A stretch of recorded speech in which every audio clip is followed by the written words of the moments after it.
প্রবাদ আছে, কথায় আছে, যোগাযোগ না থাকলে চলাচলের রাস্তাও বন্ধ হয়ে যায়।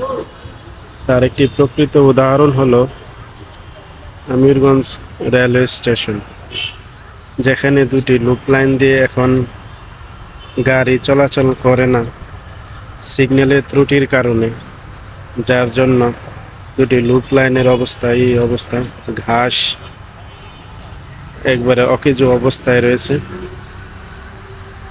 ঠিক তেমনি প্রতিটি মানুষেরও এরকম, যাদের পারিবারিক আত্মীয়তার বন্ধনগুলো যদি যোগাযোগ না থাকে তাহলে অপরিচিত এবং যোগাযোগ বিচ্ছিন্ন হয়ে যায়।